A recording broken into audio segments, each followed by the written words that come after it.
Hello, singers. Hello, everyone, singers or not. Um, I'm here to tell y'all something important that is just on my mind. It's on my mind because I'm personally working on a lot of things related to my voice right now. And I just wanted to say to all the other singers on Substack that might be watching this, singers, you're athletes. We are athletes. We have to understand our bodies because that is where this instrument exists. We have to understand that our bodies are doing a lot of work when we use this instrument. It's why I always tell everybody it is the hardest instrument to play. I don't care what instrument you play, the violin, the piano, drums, this, that. Voice is the hardest. It is the hardest because it exists within your body, right? So it's my reminder to all of you, because this is on my mind today, that if you are a vocalist, there is a very athletic element to being a singer. And the reason I say that is because you are learning to quite literally coordinate muscles, right? You are quite literally learning to train your muscles to behave in certain ways so that you can do your job well. And that doesn't matter whether you're singing opera, whether you're singing rock and roll on a major tour, whether you're in the studio singing, whether you're at an open mic night, whether you're on a Broadway stage. All these different kinds of vocalists are athletes in their own right. If I'm doing 8 shows a week on Broadway, I have to know myself and my body and this instrument well enough to know how to go through that process 8 times a week without playing guessing games, right? So I always say this to my students, my clients, any singers I work with. You want to eliminate the questions, the guess, because it's not a guessing game. Actually, becoming really in tune with this instrument means that you start to pick up on and notice, not start, but you effectively begin to be able to feel things and be aware of what certain things mean and how they connect. Because singers have to athletically coordinate a lot of stuff within the body, right? So if my breathing system is connecting to where my vocal cords sit within my larynx and my phonation system, right? That's where the sound happens. And then it's going to come out of me, right? And I'm going to control through my resonatory system everything happening up above the vocal cords. It's a lot going on there, you know? There's a lot to coordinate. So it has nothing to do with your body type, it has nothing to do with your body shape. Singers are athletic. There is an athletic element to using this instrument. And the more we get in tune with that, that's the physical side, right? Then there's the emotional side, which also really intertwines with what's happening physically in the voice, because so much of what we do emotionally with the voice is physical. There's a physical feeling associated with certain emotional qualities we might be asking for in a performance. So with all that said, that's why I tell singers that it is important to have coaches. It is important to have people that you can talk to and learn from, and a practice to what you're doing with your voice, not just getting up and singing songs all the time, but also understanding what you can turn to, like any other athlete. If I was on a football team and I'm going to go play a football game, I don't just play the game. Or I'm a baseball player, same thing. I don't just play the game. Maybe before I go out to bat, I'm swinging bats and I'm working on the weight of the bat in my body. Maybe I'm tossing a ball back and forth with a teammate. If I'm a football player, maybe I'm doing, I love this analogy, but the tire thing where there's a bunch of tires in a row, do do do do do do do, and I'm doing fast feet. There's a reason I'm doing that. It's not random, right? It's to coordinate agility. It's to get the muscles behaving in a way that they're flexible, that they're agile, that they're on their toes and ready to go. They're responsive to what I'm asking them to do, right? This is an athletic game. It's not about you being the most athletic person. This is not me telling all the singers out there, you need to be in perfect shape. when it comes to your voice, you need to get in shape, right? You got to feel the movement. You've got to train the movement. So, the other piece of this is that when those things are not coordinating in an effective way, we start to develop really bad habits. And a lot of singers deal with bad habits and they're trying to figure out how to get their voice to do certain things, but they're not feeling it in the body because maybe the support isn't there. Maybe there's tension, right? If my entire neck is mostly built out of all these different muscles, there's very few bones in the neck behind besides the hyoid bone and the spine. There's a lot of muscle going on, but my vocal cords are also muscle. I need to make sure the right muscles are activated at the right time, right? Muscles. We're literally talking about muscles. So I just like to remind all of the singers out there that it is not about your body type using the word athletic, because singing is an athletic activity because of what it's asking of your muscles in terms of coordination. So this is my little PSA for the day, encouraging all the singers not to fight that word, not to be scared of that word. I think of singers like, a friend's calling me. I think of singers like Cheryl Porter, who's a great vocal coach, and she gets all of her students to use the boxing gloves, right? There's a reason she's doing that because she's trying to get them into a physically athletic position. I tell singers often, it's got to be like you saw a bear in the woods and you make your body big and open and strong. You know, it's an athletic position. We don't want to be caved. We don't want to be tight. We don't want to be tense. We don't want to be fighting against our own body. We want to get big and open and strong. We want to learn to command those muscles to support these tiny little muscles in our throat that are actually the ones making the sound. They are not big, the vocal cords. They're not a big, huge muscle, but man, do we put a lot of work on them. Yeah. So, this is my reminder to all the singers. You are an athlete when you use this instrument. You should treat yourself like one. You should train like one. You should understand this instrument like any other athlete would understand what they're asking their body to do. If I'm a soccer player, I always say this to my students. I love this analogy as well. If I'm a soccer player and I feel pain in my ankle, would I stomp on it to check?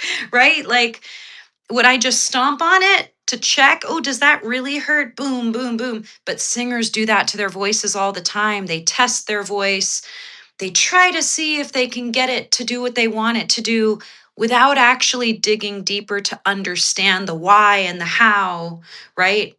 Then there's the intuitive part. I have to say, there's a lot of singers out there, they're just intuitive. I use Barbara Streisand as an example, as one of the greatest singers of all time, who literally had like one voice lesson in her life. Guys, she is an anomaly. That is not most people.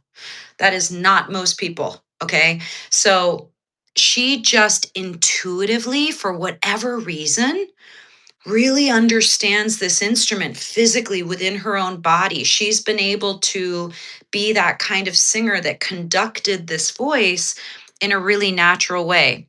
Okay, for the rest of us, if you're anything like me, you've had to work your fucking ass off to figure that stuff out, right? It's not all just easy. So much of it is happening inside of you. So, if that's the case, as we grow and we get older and our bodies change, this instrument is going to change with it. So we have to really stay aware and on top of this instrument to understand it better so that we can control it better. And I think of singers like Tony Bennett, my favorite singer of all time. And he was singing well into his late 90s, but he was also vocalizing well into his late 90s and really understood what his instrument was capable of and kept it working for him. I think it's why we see a lot of rock singers who come into the industry and they're just so good at what they do, but as they get older, they struggle with issues with the voice. And a lot of times it's because of the sheer demand of what rock and roll might be asking of them. And I think that's why it's so important to think like an athlete and treat yourself like an athlete so that you can stay on top of those changes and things that you're feeling, so that you can continue to strength train, so that you can continue to experiment, so you can continue to learn what it means when certain things are happening with your voice, so that you're not feeling like there's like a big question mark over certain things that you want to do. This is why coaches matter, sure, but it's also why continuing to train and explore, even if you're doing that on your own, but you are starting to understand that it really has less to do with listening to the sound all the time, but actually feeling what's happening in your body and learning to conduct those things. And as a result, the sound will do different things, if that makes sense, what I'm saying right now. So, we are all athletes in this industry when we sing, when we use our voice, when we go into the studio, when we go to make a speech, when we go sing in a Broadway stage or sing the national anthem at a football game or whatever it might be. It's no different than a player walking out on the field and playing a high stress, high energy game of football. It really isn't, because they've trained for that moment. They've trained for all the things that might go wrong. They've trained for the days that they don't feel at their best. And so it just goes to show that we can continue to get stronger. We can continue to learn more, and apply it to what we do. As a singer who sings many different styles myself, that's actually been the thing that has saved me in my career countless times, is just knowing my voice well enough to know when something doesn't feel right, to know when it's time for me to continue to investigate something because it doesn't feel like I'm able to control something that's happening, or maybe I feel a really bad habit creeping in. There's so many singers out there that avoid addressing habits that are actually hindering them because they're scared, because they feel like, oh my God, it's just so much work on the other end. Sure, but that's why everybody's also not a pro athlete, right? Like, you only get to a certain level by continuing to work, continuing to challenge, right? Continuing to practice, continuing to have discipline and the drive to figure that stuff out. So, my point in saying all this is stay curious, everyone, because there is so much to learn. And because the entire vocal system requires coordination of muscles. That's just how it is. That's just what the job requires. That's what singing requires. So, to get better and better and better, just know that you got to be training your muscles. You got to be training them to do all the things you want them to do. Some of that, of course, happens in performance, it happens on stage. I always tell my students, you get more seasoned the more you get on stage and practice. Um, but the command over this instrument, the ability to know what you're asking it to do, that expertise comes from treating it as though it is just like being an athlete that is in training. And I really believe that. And I believe that the people that stay on it see results. I believe that the singers that don't just sit and play all the time, but actually ask their voice to do exercise, ask their voice to train outside of the game, outside of the songs they're going to work. That's what gives you longevity. That's what gives you the ability to sing well into older age. You really do have to stay on top of the training side of it. And there's so many singers out there that they just have natural talent, and then they get into a certain position. I'll use John Legend as an example. He talked about this in a podcast that he, hadn't really trained his voice. He was just a natural singer, but then he became famous, and all of a sudden there was all this demand on him. You got to be up at 8 a.m. for the radio show. You got to go do this. And he was so exhausted just talking and singing, and it started getting ahead of him. And then he went into training to maintain it, to figure out how to stay in the game, to figure out how to not blow this muscle, these muscles that were working to sing, he realized, oh, I can't keep up with this. I need to go figure out how to do this long term, because singing one or two songs in the studio is different than singing an hour and a half long concert 5 times a week, right? 4 times a week. Singing along to a Broadway soundtrack in my bedroom is very different than doing it 8 times a week on a Broadway stage. So we got to train for the game. You are an athlete if you are a singer, and take pride in that. Take pride in that. The fact that you're asking your body to do something that is actually requiring a lot of muscle coordination in order to do it. So, again, this has nothing to do with our body type. There's a million body types out there, right, that are singers. It has to do with the command over that body, the command over those muscles. And that is an athletic process, right? So I just want to remind you of that because it's so important. And, for those of you that are interested in this, when you do attach physicality to your singing, moving your body in different ways, feeling the movement of the body in different ways, it can really help to figure out what's going on internally with the voice, where you're holding, where you're gripping, where you're tense in the wrong places. Singing requires tension. It requires certain muscles to have stretch, to have activation, right? Which muscles, though, right? Which ones are supporting? Which ones are activating when?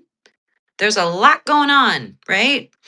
So, for those that are out there that feel like, ooh, I don't know if I really know what's going on there, there's so much to learn. You can read books, you can watch videos online, you can try exercises from different voice coaches. But the main thing is understanding why you're doing what you're doing. Because again, the football players aren't just like doing what the coach says aimlessly. There's reasons for each exercise. There's reasons to do the ice bath. There's reasons to do the tire exercise. There's reasons why we might swing the bat before we go out and play the game and hit the ball. There's reasons why before I go on stage, when I'm on tour doing 6 shows a week, why I'm backstage doing 25 jumping jacks and platform boots before I walk out to start the first song, because I'm an athlete and my body's about to work for 2 hours to do that job, right? My brain, my heart, my lungs, the whole systems, all the systems of my voice as they connect. This is so important to understand if you use your voice regularly. And it's important for speakers, even people that are non singers that use their voice regularly, to understand what they're asking of their body, right? So, anyway, that is it for today. I hope that makes sense. Don't forget it. Singers, don't forget it. It's really, really important. And I will see you very soon. I promise I'm going to be posting more essays soon. I like writing the little notes on Substack, but it's kind of getting away from me because I'm just always doing a million things. I'm going to start writing more essays and posting more of those coming up. So stay tuned for that. And thanks for hanging with me. Bye.